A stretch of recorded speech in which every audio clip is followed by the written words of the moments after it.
to bring in a business coach as well as a trainer. Of course, many hoping to grow their businesses, and you'll be keen to find out how and why you need to improve on your business. We want to speak to James Mwagamba, who is a business coach as well as a trainer. Many thanks. Thanks for being here. Of course, looking at our question today to our viewers, we're asking them, what can people do differently to grow their businesses from SMEs to a big corporate? Right. Perhaps where do we get it right when it comes to this? Well, I think as an entrepreneur, the most important thing is to know where you are in terms of your market reach, in terms of your service or your product or whatever it is. So there's a process that you go through to determine where you are, and then you set a goal or you have a clear vision of where you want to go. Yeah. The problem that we see around East Africa is that many people who get into businesses actually start out without having any vision. Yeah. You know, it's most businesses are actually need-driven businesses, which is very different from what our friends in China or the US do, where usually they want to change the world. So they start with the bigger picture. They start with a vision. Mm-hmm. So maybe the question that every entrepreneur listening or watching now should ask is, what would my business look like when it's completely finished? Yeah. Which is a very rarely asked question. Mm-hmm. So, yeah. Interesting. And James, looking at the many businesses in the country, right. Yesterday we were having an interesting conversation of how SMEs do not make it to their second birthday. Correct. And there are a number of reasons, from capital, management skills, and also lack of a board. Correct. And taking a case in point, we are seeing SMEs coming up in the African continent, yeah. But the rate at which they're able to break even and go past the mark, it hasn't been that successful. Correct. And I know you handle a lot of this kind of businesses. Perhaps looking at the long-term aspects around right. growing an SME, what are the key ingredients that Correct. Can drive this growth, that an SME can grow to become a big corporate? Correct. Well, it must begin with a vision, like I said. Every entrepreneur, every business should have a bigger picture vision. And then the second most important thing that we miss is the team. Yeah. Right? We usually start out, we don't differentiate between the different levels of growth. Our leadership is always the same. Mm-hmm. So when somebody starts out as a startup, yeah. and when they become, let's say, a manager, yeah. having maybe a few people taking care of their business, they will still behave in the same way they used to when they were just a single person running the business. Mm-hmm. So team effectiveness, and how to organize what Napoleon Hill calls the organized effort, yeah. how to rally your people around the same goals, looking at the strategy and the sales and different parameters or different indicators, is what is largely missing on our continent. All right. Simply said, we lack entrepreneurial skills. And I can tell you right now, very few entrepreneurs take their time to probably ask for advice, technical advice, or read a book, or let's say go to a seminar that could enhance their productivity or their growth to yeah. be able to go to the next level. So I would say team effectiveness is a big deal. All right.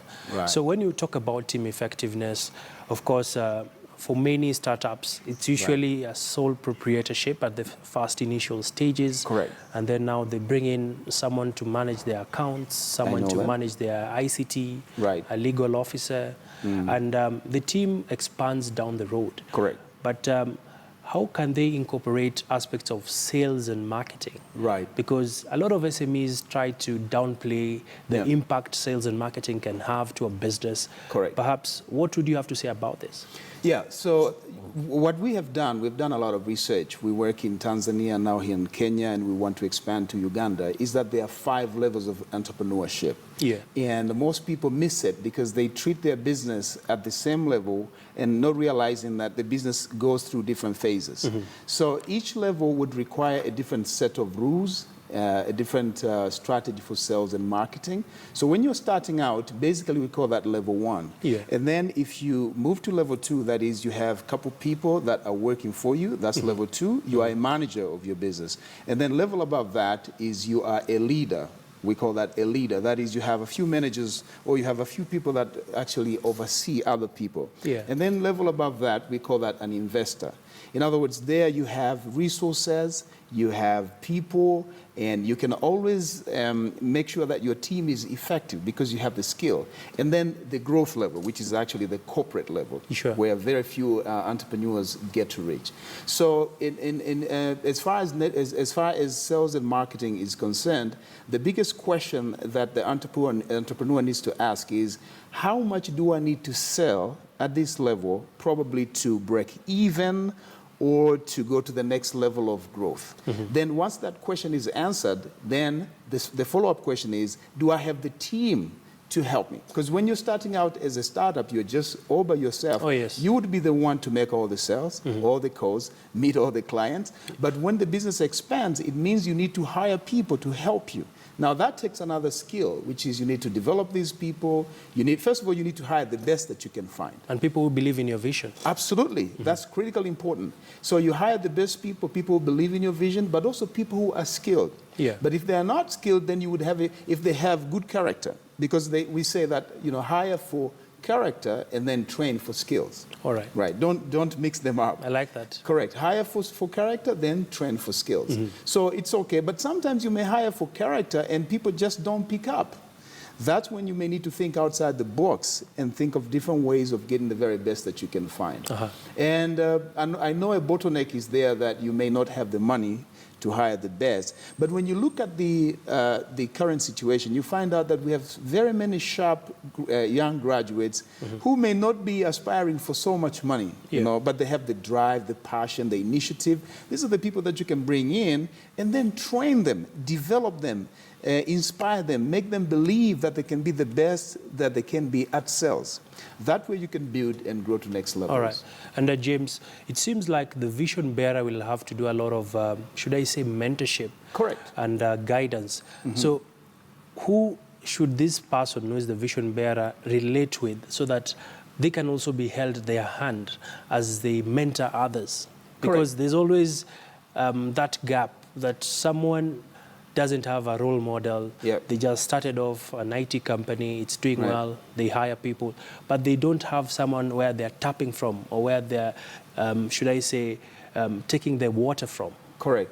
Yeah, so the best, of course, the best way to be mentored is a direct personal relationship with someone.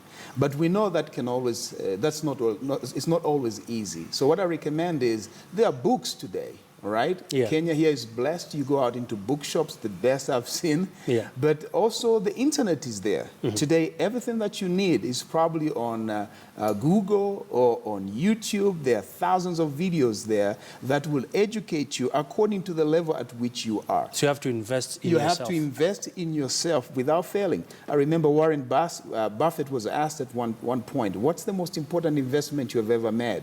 And he said, the most important investment is investing in myself. So as African entrepreneurs, I think that's where we actually lag behind.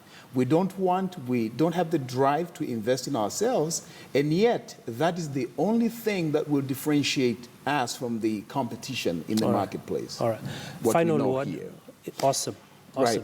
Final word, moving forward, where do you see African entrepreneurs in the next, say, 5 years in terms of dominating the global stage? We must embrace technology.